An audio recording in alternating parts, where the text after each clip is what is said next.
Après le crash de 2008, les banques m'avaient donné 300 millions sans taxes pour acheter de l'immobilier que certains idiots avaient perdu. McDonald's est dans l'immobilier. Ils vendent des burgers, mais ils achètent de l'immobilier pour qu'ils ne payent pas de taxes. Et la plupart du temps, c'est genre des hedge funds. Vous ne faites pas d'argent, mais eux profitent de ces frais tous les jours. Si je suis un docteur ou un programmeur, là, c'est du salaire parce que je travaille pour. Si j'achète par exemple des pommes pour 10 € et je les revends 20 €, ça c'est un revenu de votre portefeuille, un gain de capital. Mais le revenu passif qui est le cash flow est jamais taxé. Et des gens crient « taxez les riches, etc. » Je leur dis « bonne chance ».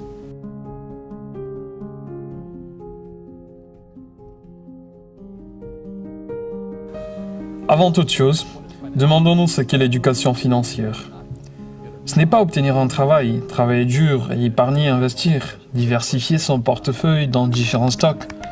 Vous savez, les fonds communs de placement ou les trackers. Ce n'est pas cela. L'industrie financière, c'est deux choses. La dette et l'imposition. C'est là où la fausseté avait commencé en 1971, quand le président Nixon avait suspendu la convertibilité du dollar en or. Le dollar américain devenait dette.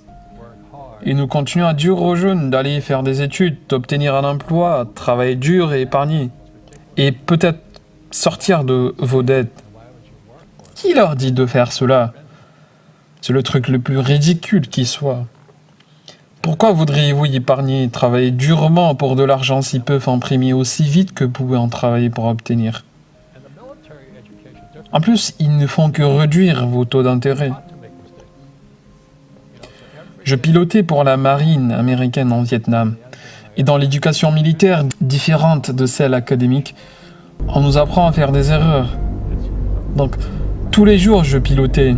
Et je devais éteindre l'engin à l'aéronef et cracher. Nous nous sommes entraînés au crash. Parce qu'un jour, comme vous le savez, vous allez crasher. J'ai crashé 3 fois. Mais si je ne m'étais pas entraîné au crash, j'aurais pu mourir. C'est ce qui arrive à la personne moyenne pendant un crash financier. C'est qu'ils ne savent pas quoi faire. Et là maintenant, comme tu le sais, pour la classe moyenne du monde entier, nous sommes face à un crash. Le pouvoir d'achat du yen, de l'euro, du rupee chute drastiquement. Les gens travaillent laborieusement alors que les banques centrales du monde impriment plus d'argent. Trump avait dit à la Fed: n'augmentez pas le taux d'intérêt.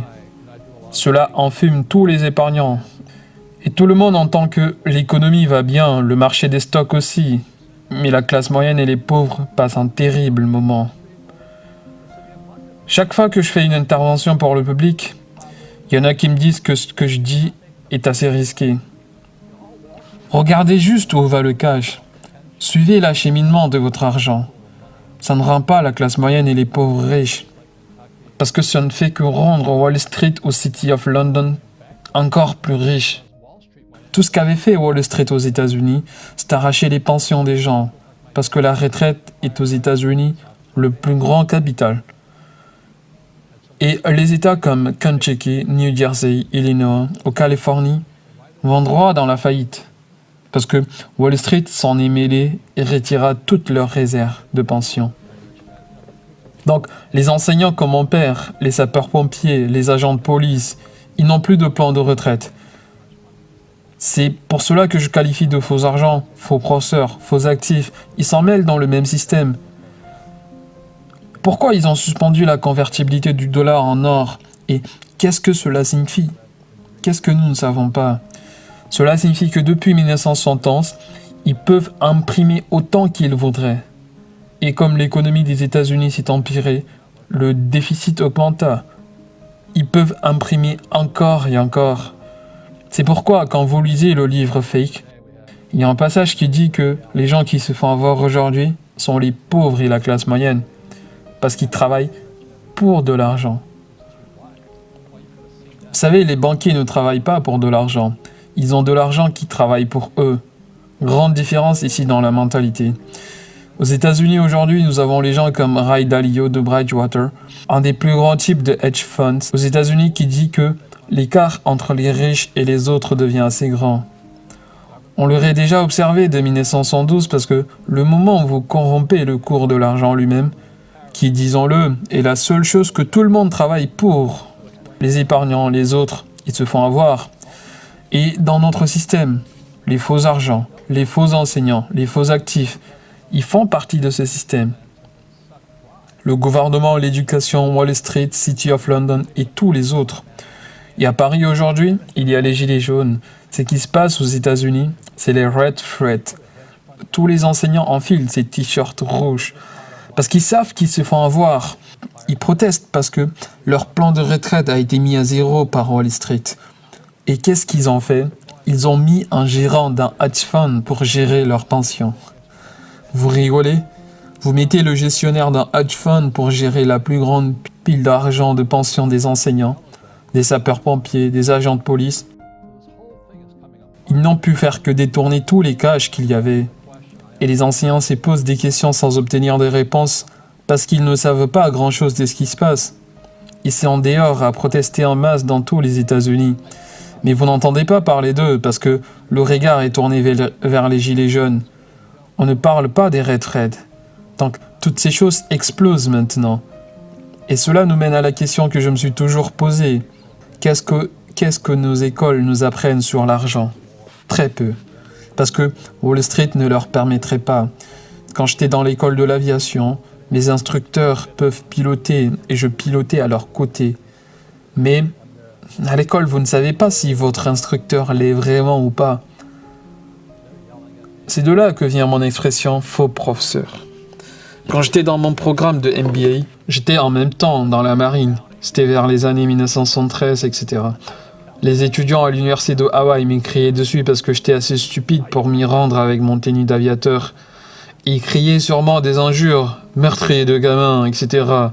J'étais dans la classe et mon prof de comptabilité, il ne savait pas du tout ce qu'est la comptabilité. Moi, j'étais dingue. J'étais pas comptable, mais je savais qu'il ne l'était pas non plus. Et je lui dis, « Êtes-vous un comptable ?» Il dit, « J'ai un master en comptabilité. » Je lui dis que c'était pas ça la question. « Êtes-vous comptable ?» Non, j'ai un diplôme en comptabilité. Puis je me suis tenu debout. Les marines ne sont pas les plus brillants. Et j'ai répété, « Êtes-vous comptable ?» J'ai reçu la même réponse. Je lui ai dit, « T'as un faux. Tu sais pas ce dont tu veux enseigner. » Et depuis lors, quand j'entends ce que ces gens enseignent nos enfants sur la comptabilité, c'est la mauvaise comptabilité. C'est confondant, vous savez, l'actif met de l'argent dans votre portefeuille, le passif enlève de l'argent de votre portefeuille. Il compte tout ce qui a une valeur comme un actif, votre voiture comme un actif, votre résidence comme un actif, alors qu'ils enlèvent de l'argent de votre portefeuille. Votre plan de retraite, devinez quoi? C'est un passif. Ça vous prélève de l'argent chaque mois. Et à qui cet argent s'en va? Wall Street. C'est pour cela que ces fonds d'investissement ont pour slogan « Vos actifs sous gestion ». Ils sont payés pour la gestion, vous ne gagnez aucun argent, mais eux, ces fonds des fortunes sur les frais qu'ils vous prélèvent pour la gestion de ces actifs. Et la plupart du temps, ces gens des hedge funds. Vous ne faites pas d'argent, mais eux profitent de ces frais tous les jours. Et beaucoup de gens pauvres confondent l'actif avec le passif. Ils pensent que leur maison est un actif, alors que c'est un passif. C'est pour cela que j'ai crié sur le prof de comptabilité quand je lui ai dit que l'actif est un nom, le cash flow est un verbe. Pour comprendre ce qu'est un actif ou passif, il vous faut un nom plus un verbe. Donc, si le cash sort de votre portefeuille, c'est un passif. Si le cash va dans votre portefeuille, c'est un actif. J'ai 7000 propriétés en location. Ce sont des actifs. Chaque mois, le cash va dans mon portefeuille. Alors que beaucoup de gens ont des grandes maisons sur des montagnes et leur cash s'en va ailleurs, puis ils vont doucement dans la faillite. La raison pour laquelle les riches ne travaillent pas pour de l'argent est premièrement les dépenses pour la taxe. Voyez, il y a 3 catégories de revenus. Le salaire, le portefeuille portefeuille et le revenu passif. Le salaire, c'est quand vous avez un emploi. Si je suis un docteur ou un programmeur. Là, c'est du salaire parce que je travaille pour. Si j'achète par exemple des pommes pour 10 € et je les revends 20 €, ça c'est un revenu de votre portefeuille, un gain de capital. Mais le revenu passif, qui est le cash flow, est jamais taxé.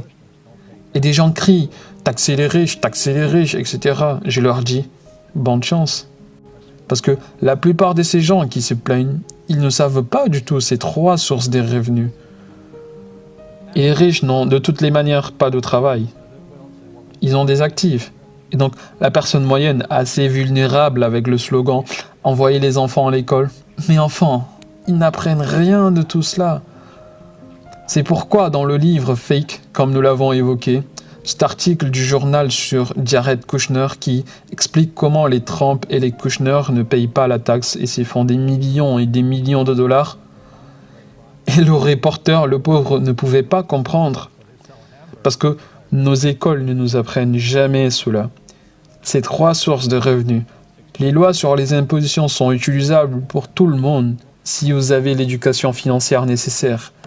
Et la raison pour laquelle je suis un fervent défenseur de l'éducation financière est que sans cette éducation, vous allez payer beaucoup de taxes. Très peu de gens iront acheter ce que j'achète, faire 1 million de dollars et payer 0 taxes. McDonald's est dans l'immobilier. Ils vendent des burgers, mais ils achètent de l'immobilier pour qu'ils ne payent pas de taxes. Cet entrepreneur Jeff Bezos, avec une fortune de 60 milliards de dollars, combien de taxes paye-t-il sur ces milliards? 0. Quand j'étais revenu du Vietnam en 1911, mon père pauvre disait « Va avoir un MBA ». Mon père riche en rigolait. Il me dit « Avec ça, tu deviendras un employé. Qui d'autre embauche les gens avec un MBA ?»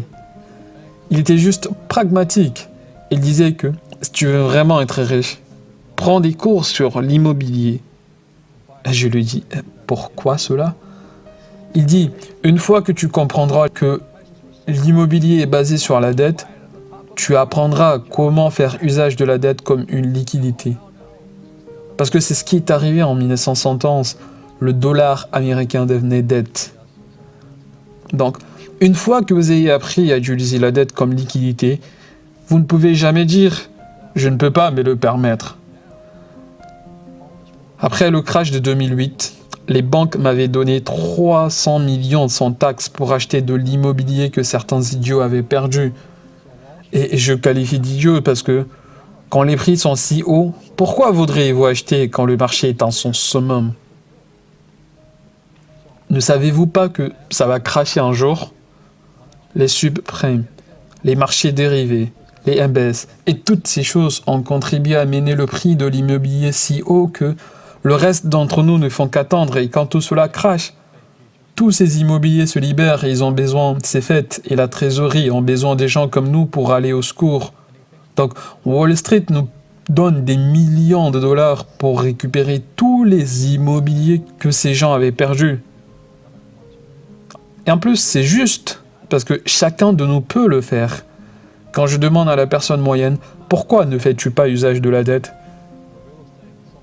Elle ne peut même pas répondre parce que son niveau dans ce domaine est si bas. Et c'est ce qui se passe actuellement dans le monde. C'est un ensemble de faux professeurs, faux argent, faux actifs. Les professeurs ne vous apprendront jamais cela parce qu'eux-mêmes ne le savent pas. Mon père pauvre ne savait pas du tout cela. Il pense que les riches sont des escrocs. Non, les riches, ils jouent simplement avec des règles différentes. L'immobilier, je ne sais pas comment les gens font pour vivre à New York où les condos coûtent près de 55 millions de dollars. L'immobilier dans la Silicon Valley, vous ne pouvez pas y toucher. Et toutes ces entreprises empruntent de l'argent et nous font croire que l'économie est bonne, le chômage au plus bas. Ils disent qu'il n'y a pas d'inflation. Mais voyez-vous les prix des aliments, de l'immobilier, de la dette étudiante, du soin? C'est une bulle. Ce qui se passe là, c'est que ma génération va commencer à prendre sa retraite. Mais il n'y a plus d'argent pour eux. La sécurité sociale est aux oubliettes. Les pensions aussi, les étudiants. Ils ont eu tout le monde avec la dette. Ceci n'est pas de l'économie, c'est une bullonomie. Mais ils ne vous l'apprendront jamais. Et pourquoi ils continuent à imprimer de l'argent? Parce que c'est une addiction. C'est comme de l'héroïne. Le moment où vous prenez cette première dose et vous dites « je vais arrêter la semaine prochaine ». Mais l'état de l'économie continue de s'empirer. Il continue à imprimer. Et voilà ce qui va advenir.